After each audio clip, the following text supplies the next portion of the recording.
우리가 그 시장 경제에 익숙한 삶을 살아가고 있기 때문에 우리는 어떠한 것을 가치 평가를 할 때 제일 쉽게 할 수 있는 방법이 그게 얼마짜리인가를 가지고 가치 평가를 하게 됩니다.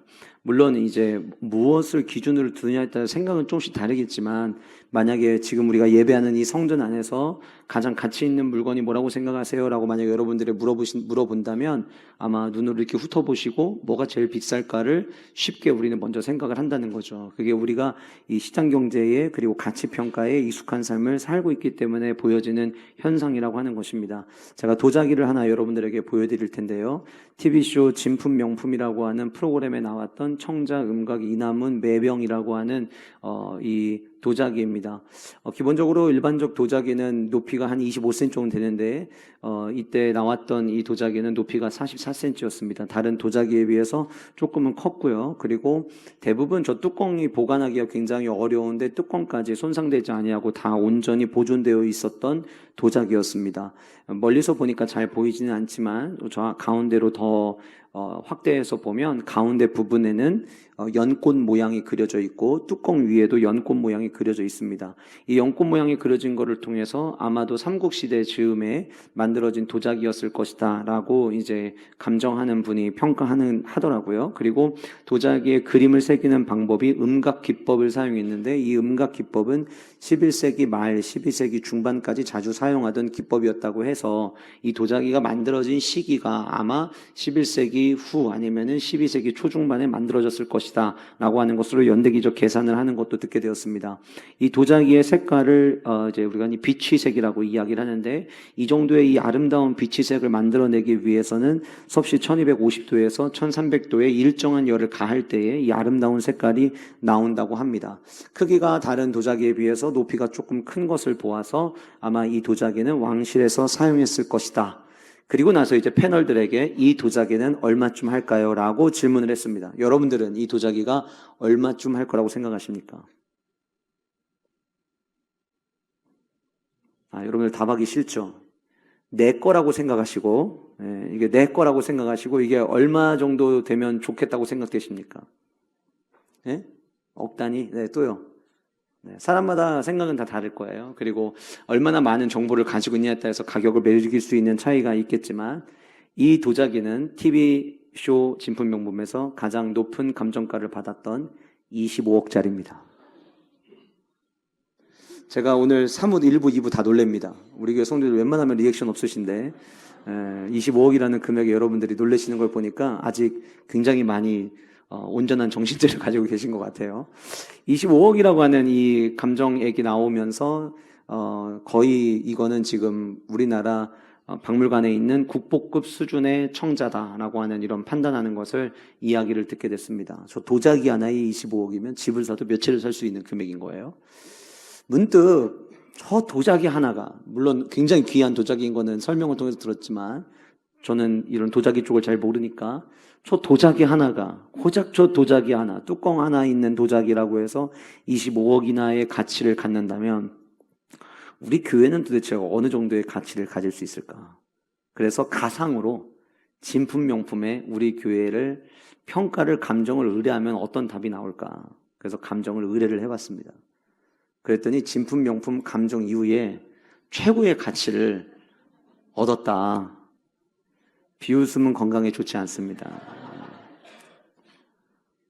평가가 불가능한 거예요. 왜 평가가 불가한지, 그 이유는 아까 그 도자기는 11세기, 12세기인데 교회는 1세기에 예수님께서 십자가에 흘리신 보혈의 가치를 갖고 있기 때문에 이것은 값으로 환산을 할 수가 없는 거예요. 우리가 새로운 옷을 입거나 물건을 사면 그거 얼마짜리예요? 라고 질문을 하고 얼마짜리입니다 라고 대답을 하면 그것의 가치를 우리는 듣는 답변이라고 생각을 합니다. 그렇다고 한다면 교회는 어떻게 가치를 매길 수 있을까?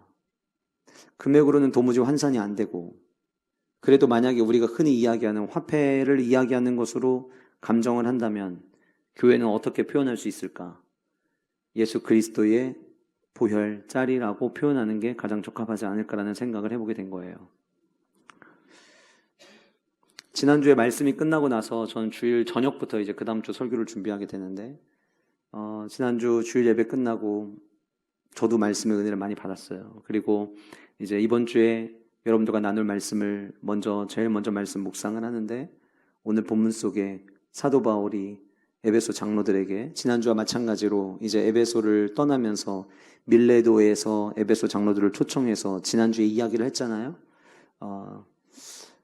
내가 달려갈 길, 하나님께 받은 사명, 내 생명을 조금도 귀하게 여기지 않아도 될 만큼 나는 그 사명을 향해 달려간다. 나는 모든 겸손과 눈물, 성령의 이끌리심을 통해서 결박과 환난이 당한다 할지라도 나는 그 길을 걸어갈 것이다 라고 이야기했던 그 사도 바울이 자기가 어떻게 걸어왔는지, 그리고 앞으로 어떻게 걸어갈 건지에 대한 이야기를 하고, 오늘 이제 역시 이어서 그 에베소 장로들에게 굉장히 중요한 사실 하나를 이야기를 하는데, 왜 사도 바울이 지난주 24절 본문에서 하나님께 받은 사명을 향해 달려감에 있어서 내 생명을 조금도 귀하게 여기지 아니하겠다고 왜 이야기했는지, 그 이유가 오늘 본문에 등장을 하고 있더라라고 하는 거예요. 그 이유는 교회는 피로 사신 교회이기 때문이었어요. 그래서 지난주 주일 예배가 끝나고 난 다음에 오늘 이 본문을 묵상을 하는데, 기본적으로 제가 주일날 저녁에 말씀을 읽고 월요일 저녁 그리고 화요일까지 본문 연구를 매주마다 본문 연구를 끝내거든요. 화요일 정도면. 그런데 이번 주는 본문 연구를 못했어요. 아니, 더 정확하게 이야기하면 본문 연구가 하고 싶지 않았어요. 본문 연구가 하고 싶지 않았던 이유는 피로 사신 교회라는 이 6글자를 좀 더 깊게 경험해 보고 싶었어요. 교회가 뭐지? 사도 바울 선생님이 이야기하는 것처럼 교회는 피로 사신 교회다. 이 피로 사신 교회라는 말의 의미를 더 깊게 경험하고 싶어서 머릿속에 온갖 상상력을 다 동원을 해봤습니다. 여러분들 헌혈해 보신 분들 계시잖아요. 우리 몸에서 많이 빼면 400cc 정도의 피를 빼는데, 예수님은 저와 여러분들을 위해서 교회를 다른 것으로 바꾸신 게 아니라 자신의 피, 물과 피를 다 쏟으셨습니다. 머릿속에 이런 생각을 해봤어요. 다 피를 쏟으시고 더 이상 피가 나올 수 없는 상태에서 물까지 다 쏟으신 거를 마치 우리가 헌혈할 때 담는 그 팩에다 다 담겨서 그걸 가지고 대전 중구 산성동에 오신 거죠. 내가 이 교회 사겠습니다. 당신이 죽는데요? 그래도 사겠습니다. 내가 이 교회를 사야 이 교회를 통해서 수많은 사람들이 살아날 수 있습니다. 한 번은 교회 종탑 끝에서부터 이 앞에 도로까지 그리스도의 보혈이 쭉 흐르는 모습을 상상해 보기도 했고요. 또 한 번은 설교하는 이 강단에서 주의 말씀을 전할 때 이 단상에서부터 그리스도의 보혈이 예배 시간 시작과 동시에 흐르기 시작해서 여러분들이 앉아있는 자리 앞줄에서부터 저 뒤까지 점점 보혈로 채워지는 모습을 상상해 보기도 했습니다. 우리가 피를 보면 때로는 혐오스럽고 두렵고 무섭고 이런 마음들이 들 수도 있는데, 제가 피로 사신 교회라고 하는 이 6글자를 묵상하기 위해서 다양한 생각을 머릿속에 했을 때 제게 느껴졌던 건 혐오감이 아니라 그냥 사랑이었습니다. 왜 사도 바울은 내 생명, 자기 생명을 아끼지 아니하면서 주님 맡겨주신 그 사명을 향해서 끝까지 달려갈 수 있었을까? 그 이유는 교회가 주님의 피로 사신 교회였기 때문이었습니다. 제가 말씀을 준비하면서 본문에 대한 연구를 하기 이전에 그냥 빈 노트를 펼쳐놓고, 제가 설교 준비하는 이제 에버노트를 저는 사용을 하는데, 에버노트를 펼쳐놓고 거기 제일 먼저 무슨 말을 써야 될까 자판 위에다가 제 손을 올려놓고 제일 첫 번째 이렇게 썼습니다. 주님이 피로 사신 교회, 주님 제가 사랑합니다. 교회가 주님의 피로 사신 교회라고 한다면 그 다음 따라와야 되는 말은 사랑합니다의 고백이 맞는 것 같더라고요. 그리고 그 외에 다른 이야기를 하지 않아도 사랑합니다라는 그 말 한마디면 모든 게 다 되는 것 같더라고요. 그리고 혼자 중얼거리기 시작했습니다.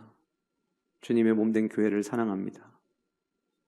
어릴 때부터 자라난 교회여서가 아니라 우리 교회가 주님의 피로 세워진 교회이기 때문에 하나님 교회를 사랑합니다. 주님 교회를 더 사랑하고 싶습니다. 주님의 피로 사신 교회이기에 주님을 더 사랑하고 싶습니다.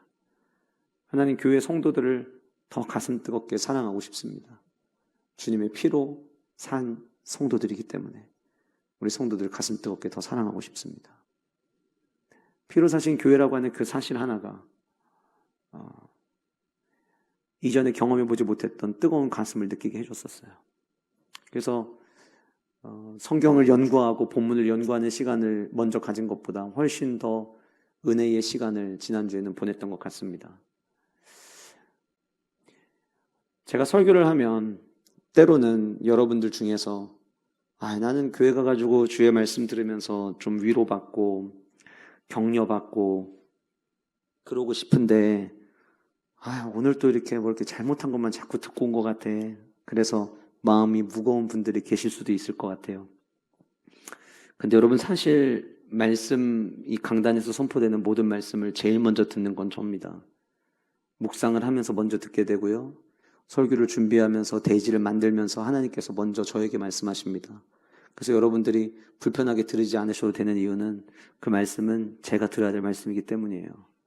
그러나 진짜 하나님께서 우리에게 은혜를 주실 때 그 말씀이 담임 목사 한 사람을 위한 말씀이 아니라 그 말씀이 나의 말씀이 되는 거죠. 그 말씀을 들으면서 내 옆에 있는 사람이 들어야 될 말씀이 아니라 내가 들어야 될 말씀이 되는 거죠. 오늘 이 말씀이 저와 여러분들에게 그런 말씀 되기를 소원합니다. 그리고 오늘 말씀은 저와 여러분들에게 이 질문이 던져져야 될 것 같아요. 우리 교회가 주님의 피로 사신 교회라고 이야기를 하는데, 그래서 감정이 불가능한 교회라고 하는데, 그렇다면 나는 지금 교회를 사랑하고 있는가? 교회 오는 게 좋고 즐거운 걸 얘기하는 게 아니에요. 나는 교회를 사랑하고 있는가?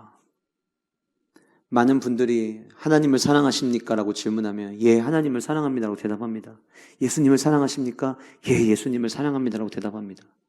그런데 그 똑같은 질문에 예라고 대답한 분들에게 당신이 출석하는 당신의 교회를 사랑합니까? 그러면 머뭇거리는 분들이 의외로 많습니다. 하나님을 사랑한다고 대답하고 예수님을 사랑한다고 대답하면서 교회를 사랑하고 있냐는 그 질문에 네라고 대답하지 못한다면 우리는 어떤 방법으로 하나님을 사랑하고 예수님을 사랑한다고 이야기할 수 있을까요? 여러분들이 잘 아는 것처럼 사도 바울은 예수 그리스도를 따르는 자들을 핍박하기 위해서 다메섹으로 올라가고 있었습니다. 더 정확하게 이야기하면 예수 그리스도를 믿는 교인들, 교회를 핍박하기 위해서 다메섹으로 올라가고 있었던 것이었죠. 그런데 광명의 빛을 통해서 예수님의 음성이 들립니다. 예수님께서 뭐라고 말씀하셨습니까? 나는 네가 박해하는 핍박하는 예수라 라고 말씀하셨어요. 여러분 엄밀히 얘기하면 사도 바울은 예수님을 핍박하거나 박해한 적이 없습니다.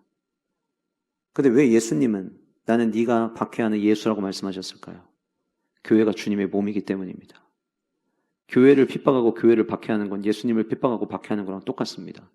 같은 원리라면 교회를 사랑하는 것은 예수님을 사랑하는 겁니다. 그래서 우리 모두는 주님의 몸된 교회를 사랑해야 합니다. 교회가 먼저입니다. 피로 사신 주님의 교회가 내가 사랑해야 될 먼저 우선순위가 되어야 되는 겁니다. 우리에게 주어진 일상이 있습니다. 그 일상의 은혜를 우리가 누릴 수 있는 이유는 주님이 저와 여러분들을 십자가에서 구원해 주셨기 때문에 우리가 일상을 누릴 수 있는 거 아니겠습니까? 우리의 일상을 주신 그 예수 그리스도의 십자가가 있다면 우리는 주님의 몸된 교회를 사랑해야 하는 거죠. 사도 바울은 그 목적이 있었던 것 같아요. 왜 그가 그토록 교회를 사랑할 수밖에 없었느냐? 여러분 사도 바울이 에베소 교회만 개척했나요? 아니에요. 갈라디아 교회, 데살로니가 교회, 빌립보 교회, 고린도 교회, 에베소 교회 다 세웠습니다. 그럼 지금 에베소 교회만 내가 피로 사신 교회라고 이야기하는 걸까요? 아니에요. 모든 교회가 예수 그리스도의 피로 사신 교회임을 사도 바울은 알고 있었고, 그래서 어느 지역을 가든지 그 지역을 섬길 때마다 온 마음을 다해서 사랑을 다해서 섬겼던 거예요. 여러분들이 사랑해야 될 이 땅에 많은 교회가 있지만 여러분들을 대전 세종학교의 영가족으로 주님께서 부르신 것은 여러분들은 앞으로 하나님을 어떻게 사랑하는지를 대전 세종학교회를 사랑하는 걸 통해서 네가 나를 사랑하는 것을 좀 보여줘. 그래서 여러분들을 우리 교회 보내신 줄 전 믿습니다. 그래서 교회 사랑은 담임 목사와 사역자들의 목, 장로님들, 중직자들의 몫이 아니라 우리 모두의 몫이 되어야 되는 것이죠. 한번 따라해 보실까요? 주님의 몸된 교회를, 주님의 피로 사신 교회를 제가 더 사랑하겠습니다. 이 고백이 우리 교회의 고백되기를 원하고 시대가 흘러도 변화되지 않는 우리 교회 다음 세대들도 동일한 고백을 함으로 말미암아 교회를 사랑함으로 지키는 은혜가 우리 교회 가운데 있기를 간절히 소원합니다. 그리고 나서 이제 이 말씀을 수요일 오전까지 계속 그 피로 사신 교회라고 하는 이 6글자를 묵상을 하고 본문을 연구하고 본문을 묵상하기 시작을 하는데, 이 본문 속에 정말 교회를 사랑하는 자는, 몸된 교회는 피로 사신 교회야 라고 인정하는 자에게는 4가지 필요한 것이 있다라고 하는 걸 오늘 이 말씀을 통해서 발견하게 되었습니다. 그 4가지를 여러분들과 나눌 텐데, 첫 번째로 피로 사신 교회입니다. 그래서 영적 자각이 필요합니다. 뭐가 필요하다고요? 영적 자각이 필요하다는 거예요. 28절 말씀 보시면, 여러분은 자기를 위하여 또는 온 양떼를 위하여 삼가라. 성령이 그들 가운데, 여기 여러분들 성경, 우리 성경에는 삼가라, 그 다음 바로 성령이 이렇게 나오는데, 저는 제 성경에다가 거기다가 단어 하나를 좀 이해를 돕기 위해서 썼어요. 뭐라고 썼냐면, 온 양떼를 위하여 삼가라. 왜냐하면 성령이 그들 가운데 여러분을 감독자로 삼고, 왜 삼가해야 되느냐? 이유는 성령이 당신들을 그 공동체의 감독자로 삼았다. 성도들 잘 돌보라고 세웠다 얘기하시는 거예요. 그리고 그 다음 이렇게 이야기합니다. 하나님이 자기 피로 사신 교회를 보살피게 하셨느니라. 자, 그러면 왜 삼가해야 되는지에 대한 이유가 뒤에 나오는 거예요. 먼저는 가장 커다란 테두리로서는 교회가 예수 그리스도의 보혈로, 오늘 본문은 하나님이 자기 피로 사신 교회 이렇게 번역을 해놨는데, 이 자기라고 하는 헬라어 이디오스는 누구누구의 소유라는 의미를 갖고 있어요. 그러면은 우리가 흔히 예전 시대에도 그렇고 지금도 그렇지만 자녀가 있을 때 누구누구의 자녀 이렇게 이야기하잖아요. 그러니까 하나님이 자기 이렇게 들어가면 이 자기가 누구누구의 소유가 돼버리면 하나님의 소유, 하나님의 아들 되시는 예수 그리스도의 피를 얘기하는 거예요. 그러니까 우리가 이 본문을 그대로 읽으면 하나님이 피 흘리시기 없는 적이 없는데 예수님이 피 흘리신 거 아닌가? 이렇게 생각할 수 있는데, 이 자기라는 단어를 통해서 예수님이 피를 흘리신 교회이기 때문이라는 것을 먼저 이야기를 하는 거예요. 그리고 예수님이 피로 세운 교회이기 때문에 아무에게나 맡길 수 있는 게 아니라 성령께서 그 공동체 가운데 세운 자들이 바로 당신들이다. 그러면은 이거는 물론 리더들을 이야기할 때도 역시 적용될 수 있는 이야기지만, 저와 여러분들이 예수 그리스도를 믿을 수 있다는 거, 지금 예수 그리스도를 나의 구주로 영접한다는 거는 우리가 배워서가 아니라 누구께서 가르쳐 주셨기 때문이죠. 성령 하나님께서 가르쳐 주셨기 때문이죠. 그러니까 저는 이 마지막 28절 마지막 절부터 계속 거슬러 올라가면 28절의 온전한 의미를 우리가 다 발견하게 되는 것 같아요. 자, 그러면 피로 사신 교회이기 때문에 교회를 돌봐야 된다. 그 교회를 돌보기 위해서는 성령이 필요하다. 그게 이 근거가 되는 거예요. 그리고 그 앞에 여러분은 자기를 위하여 또는 온 양떼를 위하여 삼가라라고 되어 있는데, 이 삼가라라고 하는 단어, 헬라어 프로세코라고 하는 이 단어는 돌보다라는 의미를 가지고 있어요. 그러면 직역을 하면 이렇게 되는 거죠. 여러분은 자기를 위하여 또는 온 양떼를 위하여 돌봐라. 이 맥락의 뉘앙스가 조금 어색하지만 아주 쉽게 이야기하면 이거예요. 2가지를 돌봐야 되는 거예요. 하나는 교회 공동체의 신앙생활을 시작하는 양떼들, 장로들은 먼저 앞서서 예수 그리스도를 믿은 자들이니까 앞으로 이 교회에 예수 그리스도를 믿게 되는 자들을 잘 돌봐줘라를 이야기를 하는데, 오늘 본문에서 피로 사신 교회를 섬기기 위해서 제일 먼저 언급된 것은 자기 자신을 돌보라는 거예요. 28절 제일 앞에 여러분은 자기를 위하여 또는 양떼를 위하여 돌봐라. 이거는 여러분 자기 자신을 돌봐라 라고 이야기하고 있는 거예요. 교회가 예수 그리스도의 피로 사신 교회이니 누구를 돕고 무언가를 사역하기 전에 제일 먼저 당신들이 해야 되는 거는 자기 자신을 돌아봐라, 그 얘기예요.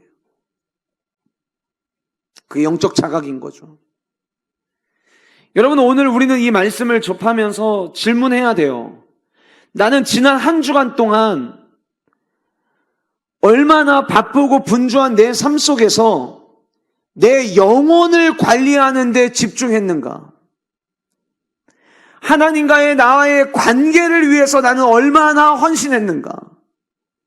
내 영혼의 정원을 아름답게 가꾸기 위해서 나는 지난 한 주간 동안 어떤 수고와 노력을 했는가? 우리는 스스로에게 질문해야 돼요. 많은 분들이 내게 맡겨진 일상에 허덕이고 버거워하며 살아갑니다. 그러나 사랑하는 성도 여러분, 내 일상이 바빠져서 내 영적 관리가 안 되면 죄송하지만 평생 영적 관리 안 된다라고 보셔야 됩니다. 좀 여유 있을 때 할게요. 그러면 여유가 없을 때에는 하나님은 늘 뒤에 계신 거예요. 하나님이 우리에게 자기 피를 쏟으셔서 우리를 구원하셨으면 우리에게는 그 피의 은혜와 예수 그리스도의 보혈의 감격이 늘상 우리의 삶의 우선순위가 돼야 되는 게 맞는데, 이것 때문에 힘들고 저것 때문에 힘들고 분주하고 바쁘고, 목사님 저 그래도 지난주에 공경했어요. 공동체 성경 읽기 들었어요. 공동체 성경 읽기도 내가 어떻게 했느냐는 거죠. 공동체 성경 읽기 플레이해 놓고 한참 지나고 나서 벌써 끝났네. 그거는 공동체 성경 읽기를 한 게 아니죠. 그냥 어플을 켜놓은 거죠. 말씀을 내가 들을 때마다 그 말씀 속에서 오늘 또 나에게 하나님이 들려주시는 음성으로 내가 받기를 원합니다 라는 마음으로 주의 말씀을 받아야 되는데, 그래서 그 말씀을 받기 위해서 아무도 없는 고요한 시간, 한적한 시간 주님 앞에 독대하듯 주의 말씀을 대해야 되는데, 언제 했는지 오늘 한 말씀의 본문이 어디였는지도 기억을 못하고 그 말씀 속에서 어떤 내용이 있었는지 전혀 각인된 것이 하나도 없는 채 만약에 공동체 성경 읽기가 지나갔다면, 아침에 큐티를 하면서 오늘 내게 주신 은혜가 이렇습니다, 오늘 하루를 살아가면서 이렇게 살아가야겠습니다 라고 결단의 고백은 썼지만 밤이 되어 잠자리에 누웠는데 하나도 오늘 나의 삶 가운데 주님과의 약속을 이룬 것이 하나도 없다면 우리는 질문해야 되는 거예요. 나는 내 영적인 일에 얼마나 관심을 가지고 있느냐라고 하는 거예요. 주님의 몸된 교회가 피로 사신 교회입니다. 그래서 그 교회를 돌보는 건 굉장히 중요합니다. 제가 마지막 결론에 대해서 말씀드리겠지만, 교회만 그럴까요? 성경은 우리의 몸을 거룩한 그리스도의 성전이라고 이야기합니다. 저와 여러분 역시 우리를 위하여 예수께서 피 흘려 죽으셨습니다. 그럼 우리 어떻게 해야 됩니까? 다른 것을 돌아보기 이전에 먼저 내 자신의 영혼의 모습을 우리는 돌아봐야 되는 거예요.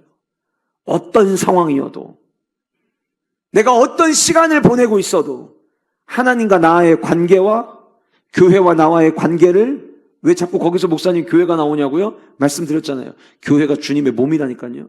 주님이 그냥 비유적으로 상징적으로 말씀하신 게 아니라 그렇게 말씀하신 이유는 그래야 저와 여러분들이 주님의 성전을 더 사랑할 수 있게 말씀해 주신 거예요. 누가복음 6장은 예수님께서 자신을 따르는 제자들에게 굉장히 중요한 말씀들을 많이 들려주신 내용이 아주 가득 빼곡하게 담겨져 있는 성경입니다. 누가복음 6장 39절에 이런 말씀이 있습니다. 여러분 잘 아는 말씀인데, 또 비유로 말씀하시되 맹인이 맹인을 인도할 수 있느냐? 둘이 다 구덩이에 빠지지 아니하겠느냐? 내가 지금 맹인인데 내가 누구를 돌봐요? 내가 맹인인데 어떻게 피로 사신 교회를 섬길 수가 있냐고요? 내가 지금 앞을 보지 못하는 영적으로 소경인데 내가 뭘 할 수 있겠냐고요? 이 말의 의미가 무엇입니까? 맹인이 맹인을 인도할 수 없다라는 이야기를 하신 이유는 우리가 영적으로 눈 어두워지지 않도록 날마다 깨어있으라는 주님의 간절한 바람이 있었던 거예요. 39절 말씀 이후에 42절에는 이렇게 말씀하십니다. 너는 내 눈 속에 있는 들보를 보지 못하면서 어찌하여 형제에게 말하기를 형제여 나로 내 눈 속에 있는 티를 빼게 할 수 있느냐? 외식하는 자여 먼저 내 눈 속에서 들보를 빼라. 그 후에야 네가 밝게 보고 형제의 눈 속에 있는 티를 빼니라. 외식, 바깥 외, 꾸밀 식. 외식이라고 하는 헬라어 원어를 보면은 무대 위에서 연극하는 배우가 가면을 썼다라는 의미를 가지고 있어요. 우리 주님은 여러분도 아시다시피 외식하는 거 되게 싫어하십니다. 그 외식하지 말라는 말을 그냥 하시는 걸까요? 뭐가 외식이에요? 꾸미는 게 외식이에요. 하나님 앞에서 내 모습을 적나라하게 드러내 보이고 그 말씀을 대하면서 말씀을 들을 때마다 지금도 오늘도 지난주에도 나들으라고 하신 말씀 같은데 오늘 또 나들으라고 하시는 말씀 같네. 그러면 그 의도는 굉장히 분명해요. 돌이켜야 될 포인트가 있으니까 말씀해 주시는 거 아닐까요? 여러분들은 지난 한 주간 동안 얼마나 분주하게 사셨습니까? 날씨도 굉장히 더워졌고요. 비도 내렸습니다. 7월 한 달 동안 계속 장마가 이어질 거라고 합니다. 일하면서 불편한 게 한두 가지가 아닐 겁니다. 그런데 여러분 영혼의 불편함은 언제 느끼셨나요? 가끔 우리 성도님들 가정에 가보면은 집안에서 화분을 아주 잘 가꾸시는 분들이 계십니다. 반려견, 반려묘를 굉장히 잘 기르시는 분들 계십니다. 아마 반려견 기르시는 분들도 자기 아이가 자라날 때 아이 똥을 비닐장갑 끼고서는 집어가지고서는 처리하신 분들은 제가 보기엔 아마 없으셨을 것 같아요. 그런데도 혼자 있으면 운동을 안 하는데 개 운동시키다가 자기도 같이 운동을 해요. 그래서 걔한테 되게 고마움을 표시를 많이 하시는 것 같아요. 제가 얼마 전에 굉장히 의미 깊은 강연을 하나를 들었는데요. 우리나라보다 훨씬 애완묘를 기르기 시작했던 서구사회와 대한민국의 국민들이 다른 게 하나가 있다. 뭐냐면 서구사회는 아무리 걔를 아끼고 사랑해도요, 어느 누구도 우리 아들, 우리 딸이라고 말하지 않는데요.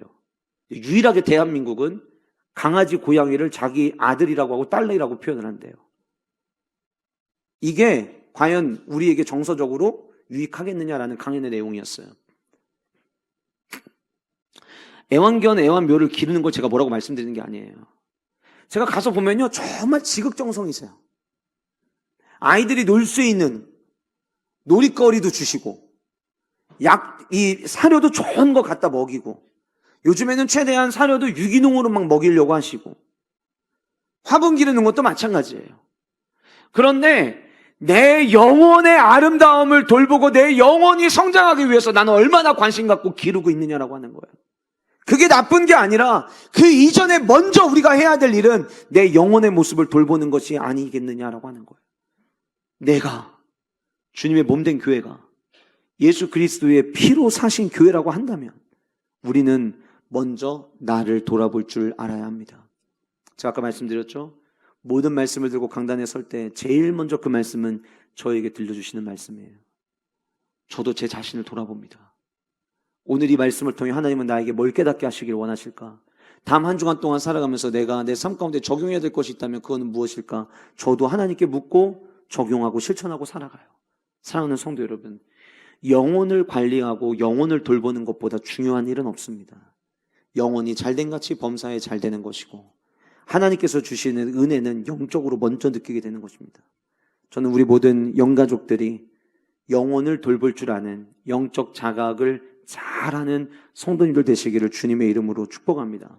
두 번째로 피로 사신 교회입니다. 그래서 하나님과 은혜의 말씀이 필요합니다. 자, 하나님과 은혜의 말씀이 왜 필요한지를 좀 설명하기 위해서 이 본문의 내용들을 좀 같이 살펴볼게요. 29절에 이렇게 이야기합니다. 내가 떠난 후에 사나운 이리가, 에베소 지역이 어떤 지역인지 우리 이미 다 알고 있어요. 그 에베소에는 아데미 여신이 있었고 그리고 신전이 있었어요. 우상 숭배가 가득했던 곳이었어요. 우상 숭배만 있었던 게 아니에요. 모든 시대마다 거짓된 이단의 가르침들이 늘 가득했습니다. 본문에서 이야기하는 사나운 이리는 교회 공동체 밖에서 교회를 공격하기 위해서 들어오는 이단과 같은 잘못된 가르침과 사상을 이야기를 하는 거예요. 그래서 사도 바울이 경고를 합니다. 내가 가고 나잖아? 그럼 아마 분명히 너희들 안에 사나운 이리가 교회 밖에서 교회를 공격하려고 할 거야. 그들은 절대 양떼를 돌보지 않아. 양떼를 아끼지 않아. 그러니 너희들의 양떼를 잘 지키고 잘 보호해야 돼. 이렇게 말씀하신 거예요. 그리고 나서 30절에 또한 여러분 중에서도 제자들을 끌어 자기를 따르게 하려고 어그러진 말을 하는 사람들이 일어날 줄을 내가 아노라. 29절이 교회 밖에서 교회를 공격하는 공격을 주의하라고 말씀하셨다면 30절은 교회 안에서 교회 공동체를 흔들려고 하는 자들을 이야기를 합니다. 제가 지난주에도 말씀드렸는데 교회는 절대 용납할 수 없습니다. 본문은 이렇게 이야기합니다. 여러분 중에서도 교회 안에서도 제자들, 예수 그리스도의 도를 믿고 따르려고 하는 자들을 내가 알고 내가 믿고 있는 것으로 끌어당겨서 자기를 따르게 하려고, 내가 알고 있는 그 정보를 따르게 하려고, 내가 알고 있는 그 사상을 따르게 하려고, 내가 알고 있는 성경을 자기 마음대로 해석한 그 내용을 따르게 하려고, 외부에서 들어오는 이단도 주의해야 되지만 내부 안에서 잘못된 가르침에 내가 알고 있는 그 가르침이 굉장히 중요하고 맞는 것처럼 끌고 가려 한다면, 지난주에도 제가 말씀드렸죠. 저는 몸을 던져서 막습니다. 교회를 보호해야 되기 때문입니다. 왜요? 피로 사신 교회거든요. 본문에 어그러진 말을 하는 사람들이 일어날 줄을 내가 아노라. 아셨어요. 이미 다 아셨어요. 교회 안에서조차도 왜곡하는 말, 여기 어그러지다라는 말의 의미가 왜곡하다, 미혹하다, 속이다라는 의미거든요. 교묘하게 그런 것처럼 이야기해서 속이려고 하는 자들이 교회 안에도 있을 것이다. 이미 사도 바울 선생님이 다 예고하셨어요. 사도 바울이 에베소를 떠나고 나서 나중에 에베소 교회에 디모데를 파송합니다.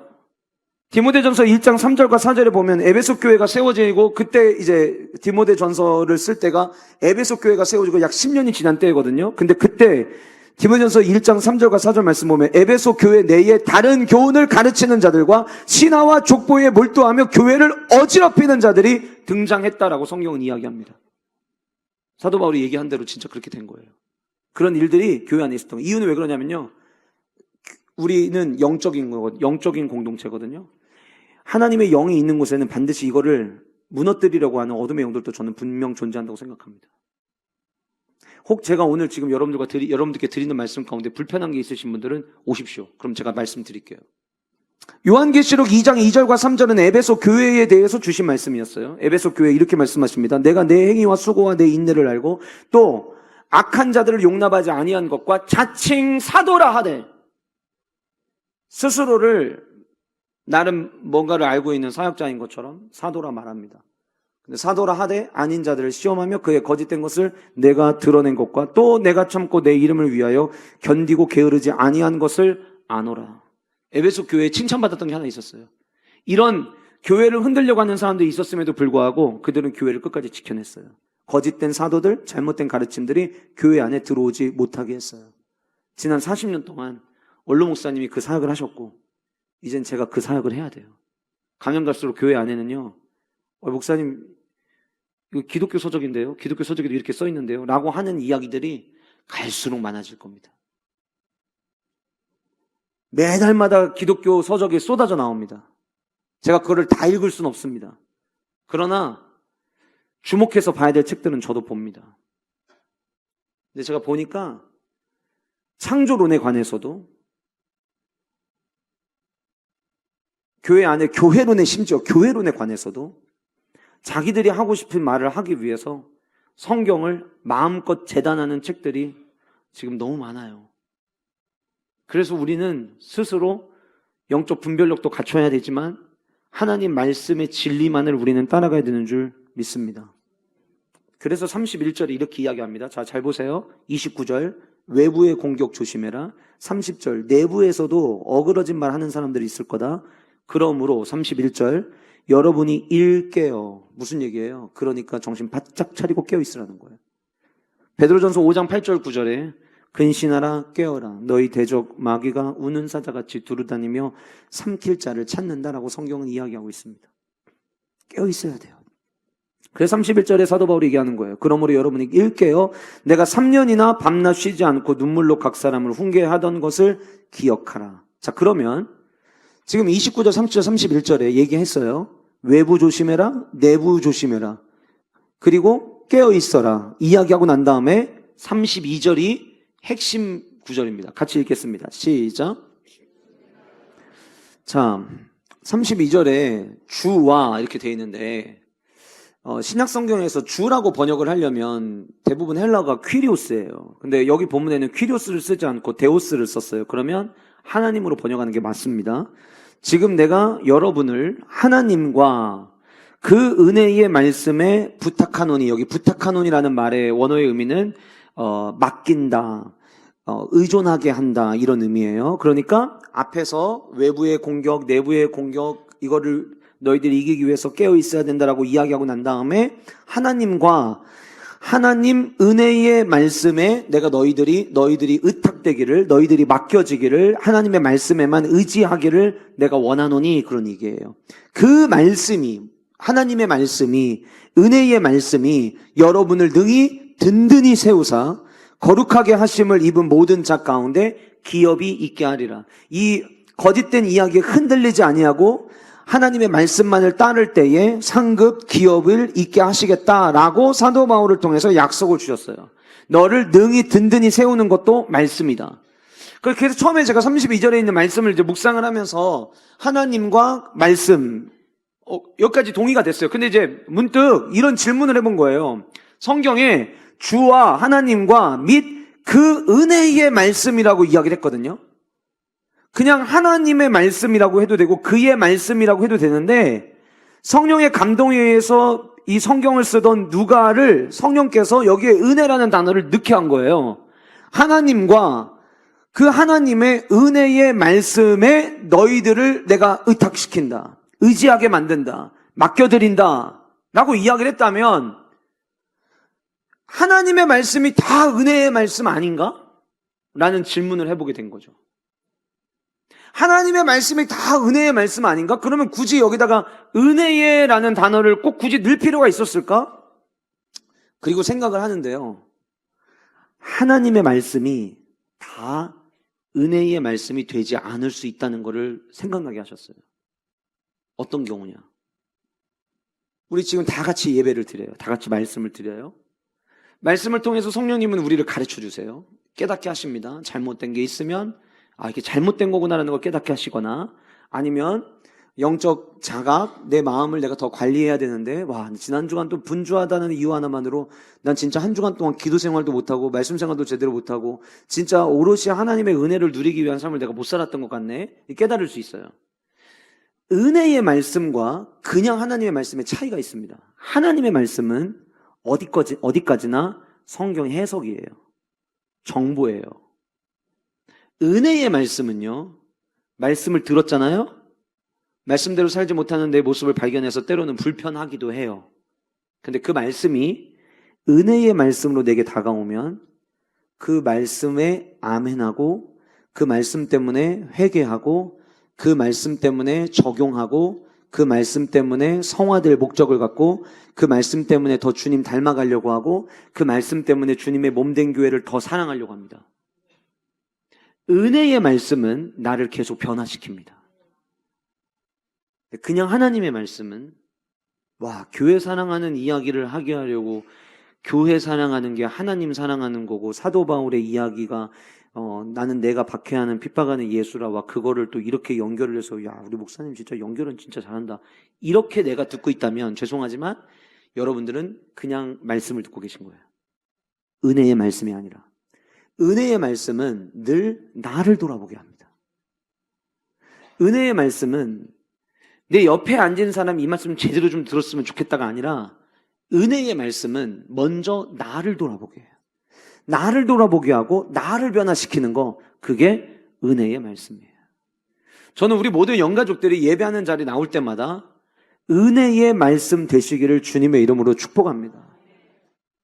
정말 하나님이 주시는 그 말씀이 오늘 또 나 살리시려고 나 들으라고 주신 말씀으로 받고, 오늘 또 나 예배 안 들었으면 어떡할 뻔했지? 그렇게 하나님의 말씀을 듣잖아요.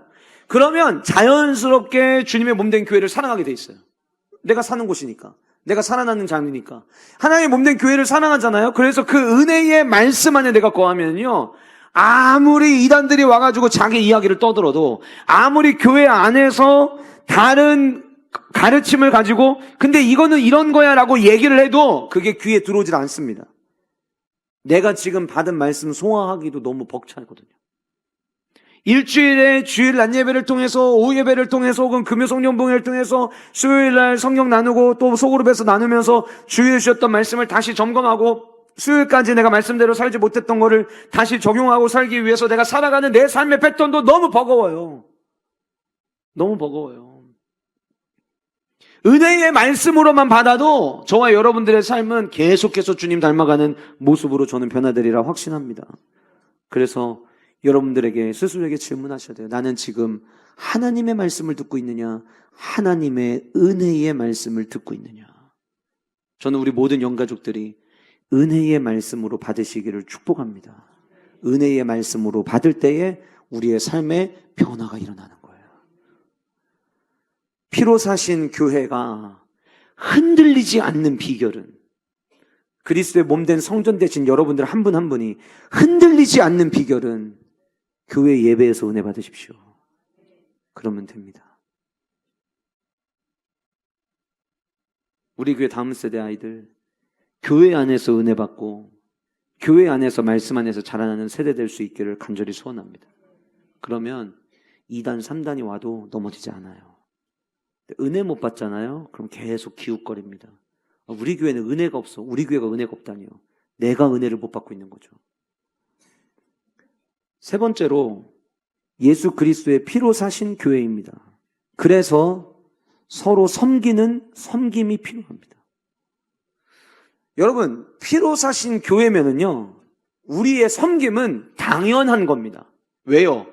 주님이 저와 여러분들을 위해 온 살이 찢기시고 피를 흘리면까지 우리에게 생명으로 섬겨주셨잖아요. 그 생명으로 섬김을 받고 살아난 자들이 저와 여러분들이고 교회가 그런 존재라고 한다면 섬기는 거는 우리의 삶 속에서 사명이 돼야 되는 거예요. 저는 우리 교회에 대한 자부심이 있습니다.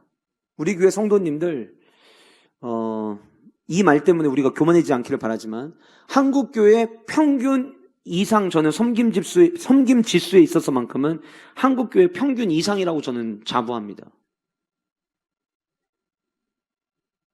왜 세종한교회 성도들을 다 아무도 안 계신 것처럼 그런 반응이 있어요. 한국 교회 평균 이상일 겁니다. 매주마다 써니카트 여러분들 섬기시는 거, 성도들을 배불리하기 위해서 돌아가면서 국수 섬기시는 거, 교회 사랑하는 마음으로 교회 청소하시는 거, 이미 지났지만 5월 5일 날 와우키즈 페스티벌 그 수많은 아이들을 섬기는 거, 이제 조금 있으면 성탄절인데 아침들에 있는 우리 엄마들이랑 아기들 섬기는 거, 여러분들 오늘 오후에 야베스 비전 헌신 예배로 예배드리는데 그 드려진 예물로 개척교회 목사님들 매주 목요일마다 모이시는데 모이실 때 간식, 식사 대접할 때 그거 다 들어가거든요. 여러분들의 섬김 아름답게 흘러가고 있어요. 그래서 저는 우리 교회가 한국 교회의 섬김 지수가 만약에 있다고 한다면 우리 교회는 섬김 지수의 평균 이상일 거라고 저는 자부합니다. 그러나 교회가 잘 섬기는 것과 내가 잘 섬기는 건 다릅니다. 잘 들으세요, 여러분. 피로 사신 교회면 그때부터 우리에게는 뭐가 복인지를 제대로 알아야 되거든요. 근데 우리 교회가 잘 섬기는 교회야 이거와 내가 잘 섬기는 성도야 하는 말이 달라요. 교회가 잘 섬기는 교회라고 거기에 내가 있다고 해서 나도 잘 섬기는 사람이 되느냐? 그렇지 않다라는 거예요. 많이 가진 사람이니까 섬기나요? 목사님, 내 코가 석자인데 어떻게 남을 섬겨요? 진짜 없어서 못 섬기는 건가요? 여러분들 여기 계신 우리 어른들, 여러분들과 초등학교 2, 3, 4, 5학년의 지갑 수준 상황을 비교하면은 누가 더 어려울까요? 초등학교 애들이 훨씬 더 어려울 거예요. 지난주에 제 생일이라고 초등학교 애들이 간식을 사왔는데요. 가나 초콜릿 하나, 목캔디 하나, 또 뭐지? 미에로 화이바 음료수 하나, 그 다음에 젤리 하나, 이렇게. 섬기는 건 여러분 내가 가진 게 많아서 하는 게 아니에요. 우리 교회 청년들 진짜 잘 섬겨요, 보면. 진짜 잘 섬겨요. 얼마 전에 우리 사역반 지체들이 진짜 오랜만에 모여서 회식을 했는데 한 친구가 그날 고기 먹었거든요. 갈 때 우리 더치페이 하자고 갔었어요. 근데 갑자기 한 친구가 자기가 다 사겠다는 거예요. 수십만 원 나왔습니다. 너무 맛있는 고깃집이기도 했고 많이 먹었어요. 그래서 제가 걱정이 되는 거예요. 산다는데. 근데 목사님 이럴 때 섬기죠. 언제 섬겨요? 우리 사역반에 저를 포함해서 사역자만 4명이니까 이럴 때 섬기죠. 언제 섬겨요? 제가 섬길게요. 그 대신 좋은 짝 만날 수 있도록 기도 좀 많이 해주세요. 알고 봤더니 회사에서 연봉 협상을 했는데 연봉을 많이 올려줬대요. 그래서 섬길 수 있다고. 하나님이 나에게 연봉을 올려주신 이유가 섬기라고 올려주셨나 보다. 그래서 섬긴 거예요. 어떤 친구는요, 자기가 과자를 먹었는데 자기가 먹어본 과자 중에 이거만큼 맛있는 과자가 없었대요. 그래서 2박스를 제 방에 사가지고 왔어요. 목사님도 먹고 살찌라고. 보니까 칼로리가 얼마나 높던지. 주님이 우리에게 아낌없이 주셨어요. 그럼 여러분 우리는 아낌없이 또 나눌 수 있어야 돼요. 제가 사진 하나 보여드릴게요. 저 오늘 일부 예배 마치고 제 방에 올라갔더니 드림파에서 이렇게 제 책상에 어떻게 문을 따고 들어가는지는 모르겠으나 제 방에 들어갔어요. 간식을 이렇게 놓고 갔더라고요. 목사님 맛있게 드세요. 이거 여러분 뭡니까? 섬김이에요. 이런 거 작은 거 하나가. 제가 예전에 책을 읽다가 굉장히 인상적으로 지금까지 머릿속에 굉장히 오랫동안 남아있는 문구가 하나 있는데 어떤 목사님이 책에 이런 글을 썼어요. 성도라면 하나님께 값없이 받는 구원을 제외하고 그 어떤 것도 거저받지 말아야 된다. 어떤 것도 이게 당연한 거야 라고 생각하면 안 된다라고 하는 거예요. 여러분, 우리 갑절의 축복을 주옵소서라는 주제를 가지고 올 한 해 달려가고 있습니다. 여러분 다 복 받고 싶으시죠? 네, 진짜 복 안 받고 싶으면 아멘 안 하셔도 돼요. 복 받고 싶으시죠?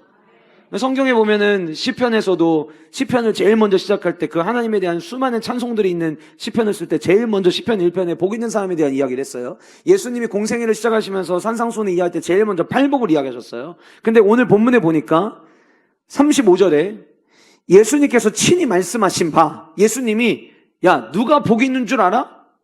누가 복 있는 내가 알려줄게. 사람들 귀가 쫑긋 세워졌을 거예요. 왜? 다 복 받고 싶어 하니까. 이제 주님께서 이렇게 말씀하셨습니다. 주는 것이 받는 것보다 복이 있다. 한번 따라하시겠습니다. 주는 것이 받는 것보다 복이 있다. 여러분, 인색한 사람 되지 않으셔야 돼요. 아, 근데 나는요, 옛날부터 좀 인색해요. 그러면요, 그거를 성화의 제 1순위로 삼으셔야 돼요. 여러분, 인색한 거 좋은 거 아닙니다.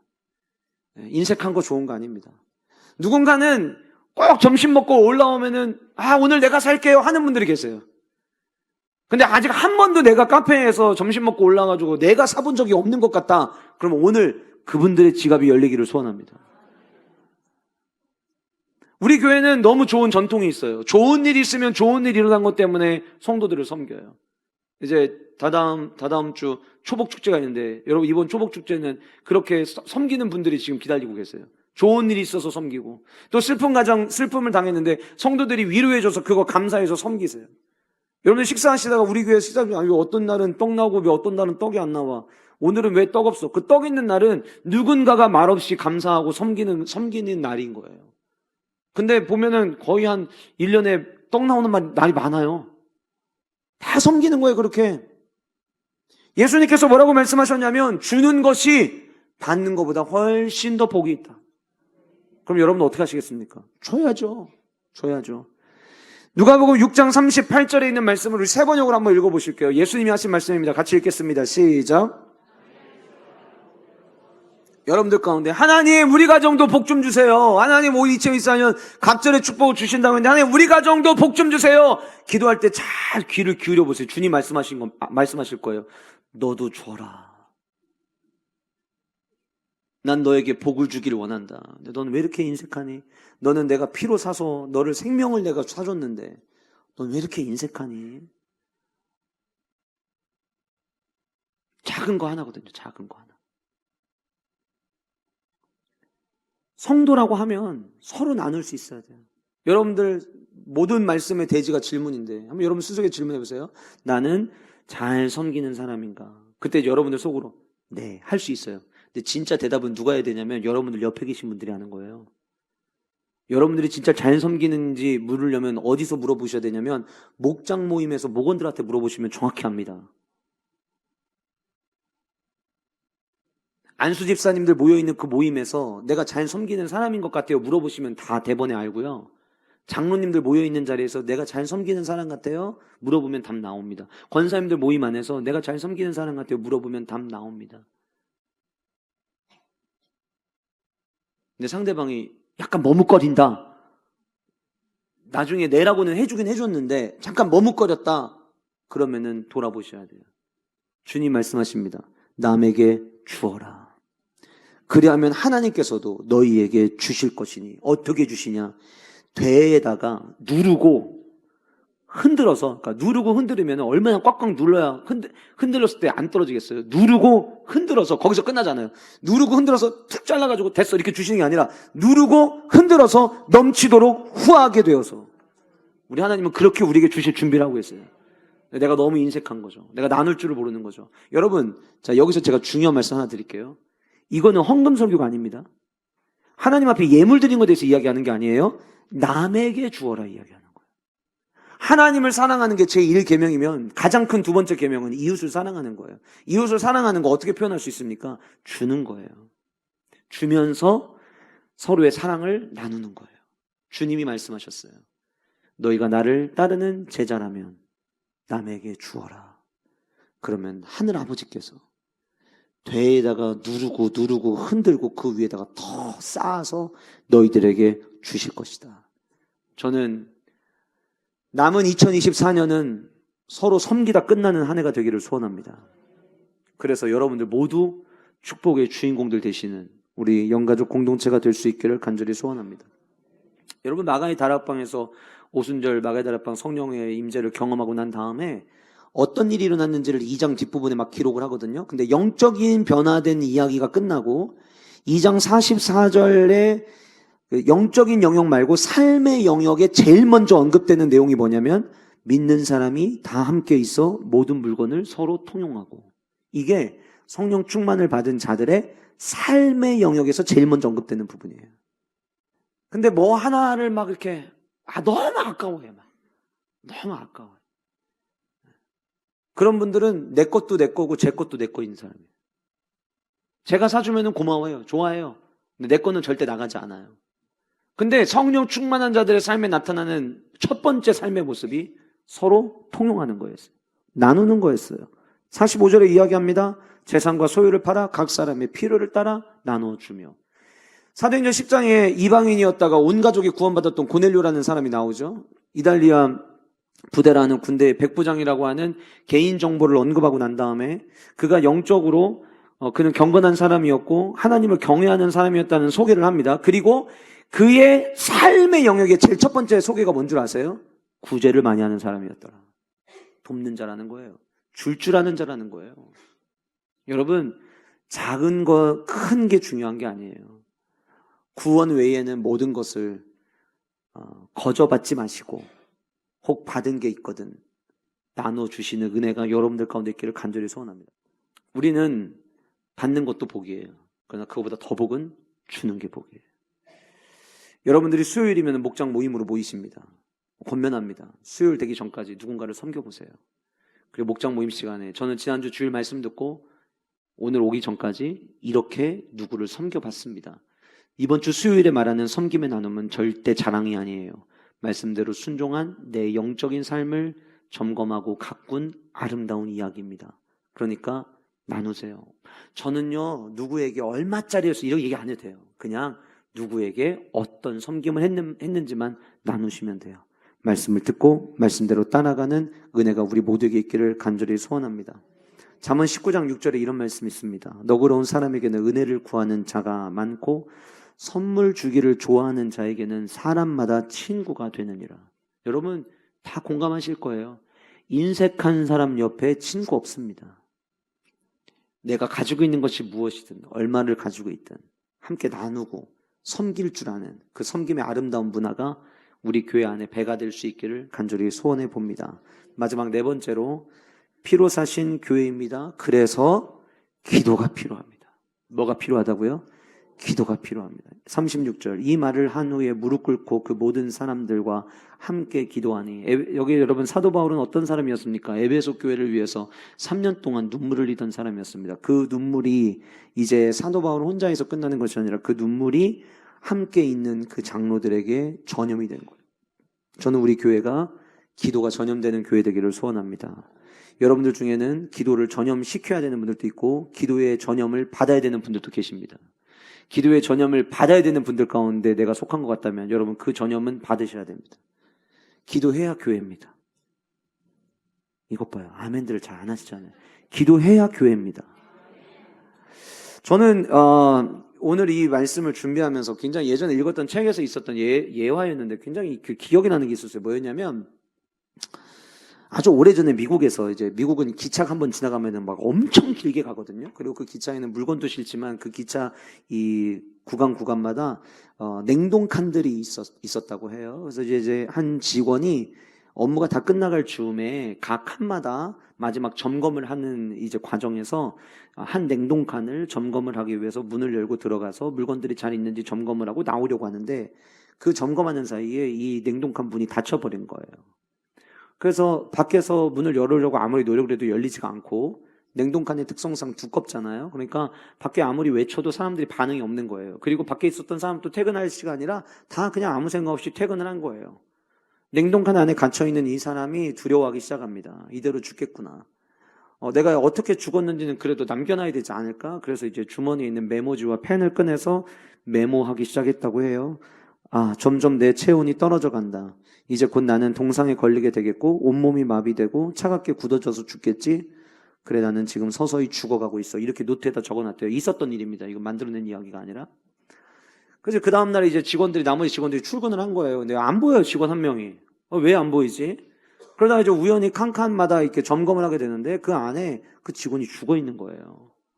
편지에 보니까 자기가 점점 죽어가고 있다고 남겨놓고 거기서 죽은 거예요. 근데 여러분, 놀랍게도 그날 그 냉동칸은 고장나 있었다고 합니다. 온도가 16도였대요. 16도면은 완전히 막 더운 건 아니지만 옷만 잘 입고 있으면, 내가 입고 있는 옷만 있으면 충분히 버틸 수 있는 거예요. 그 책에서 이 예화를 언급을 하면서, 있었던 일을 언급을 하면서 우리가 갖고 있는 믿음의 확신이 얼마나 중요한가에 대한 이야기가 그 책에 담겨져 있었어요.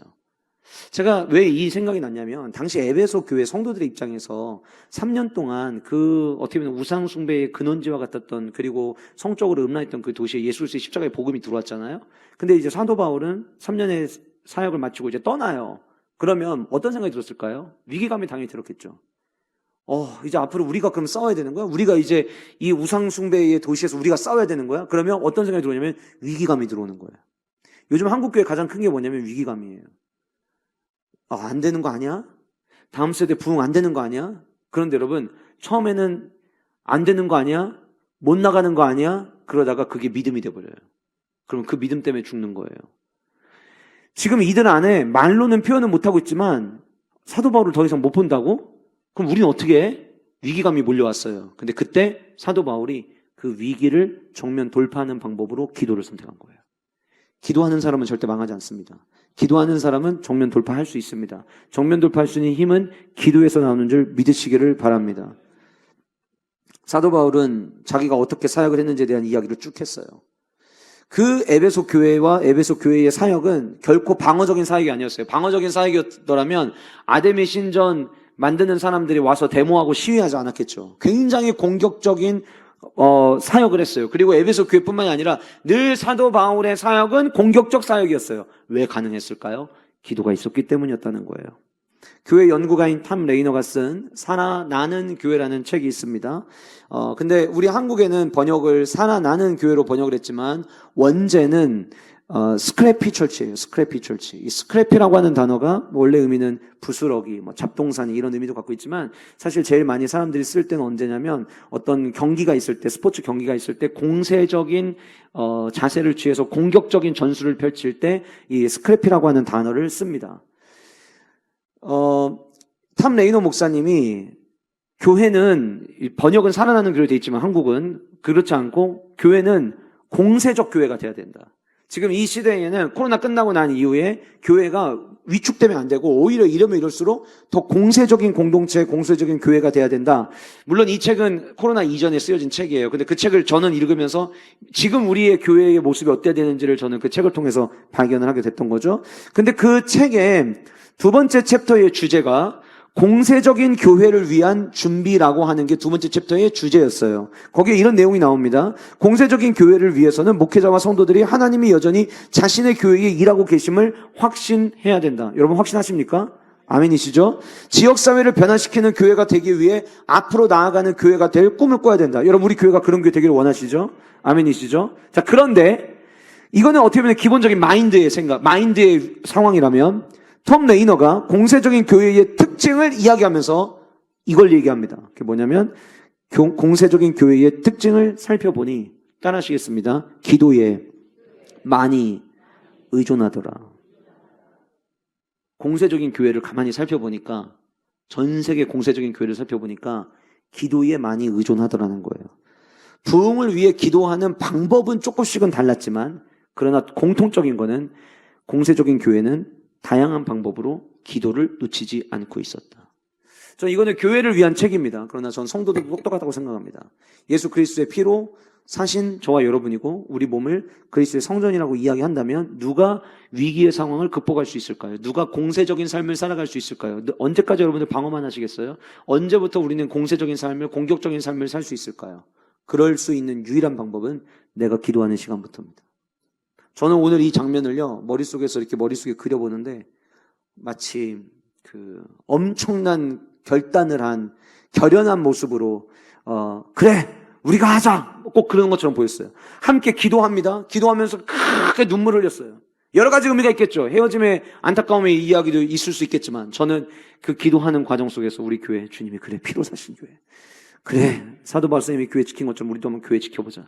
그래 우리도 한번 해보자. 끝까지 한번 해보자. 한번 달려가 보자. 그래 기도하면 되지. 기도하면 되지. 근데 우리가 기도 안 하니까 염려가 되고 기도 안 하니까 우리가 위축되는 거지. 기도하면 그 사도 바울 선생님이 그동안 계속해서 우리에게 보이셨던 모습은 기도하는 모습이었으니까 우리도 기도하면 이 상황들 극복할 수 있을 거야. 그리고 그들이 모여서 기도하는데 그들 안에 막 눈물이 나기 시작해요. 지난주에 말씀 나눴던 것처럼 눈물은 진실입니다. 눈물은 전심입니다. 그들이 진실되게 교회를 사랑하는 마음으로 기도합니다. 그리고 기도가 끝나는데 방울에 목을 안고 입을 맞추고 여기에 어떤 의미가 담겨 있겠어요? 예, 선생님 가십시오. 이제 나머지 모든 사역은 우리가 감당하겠습니다. 우리가 이 교회 지키겠습니다. 우리가 교회 끝까지 이 수많은 우상 숭배에 넘어가지 않도록 하나님 우리 교회를 지키겠습니다. 그렇게 결연하게 그들은 하나 되었어요. 이미 우리는 사도행전 말씀을 통해서 교회가 살아남을 수 있는 마지막 최후의 보루는 기도라는 걸 이미 알고 있습니다. 사도행전 2장 42절에 그들이 사도의 가르침을 받아 서로 교제하고 떡을 떼며 오로지 기도에 힘쓰더라. 그들이 사도의 가르침을 받은 것도 서로 교제하고 떡을 뗀 것도 무엇을 위해서였냐면 기도에 힘쓰기 위해서였다는 거예요. 질문입니다. 여러분들은 지금 기도에 힘쓰고 계십니까? 피로 사신 교회요, 내가 예수 그리스도의 보혈로 생명 얻은 성도라고 한다면 우리는 기도하는 일에 헌신해야 됩니다. 기도하는 일에 힘써야 하는 거예요. 기도는 하나님께 내 삶을 맡겨드리는 위탁입니다. 저는 우리 모든 영가족들이 기도가 식어진 영가족들 계시다면 다시 기도가 회복되시기를 소원하고 혼자 조용한 곳에서 혼자 묵상기도 할 수 있죠. 그러나 주님이 괜히 내가 이 성전에 나와서 내가 기도하면 내가 그 기도를 듣겠다고 주님은 그냥 얘기하셨을까요? 성전해 주시는 은혜가 있는 거예요. 주님의 성전에 나와 기도하고 부르짖는 은혜가 우리 모두에게 있기를 간절히 소원합니다. 신명기 4장 7절 말씀인데요. 같이 한 목소리 읽겠습니다. 시작.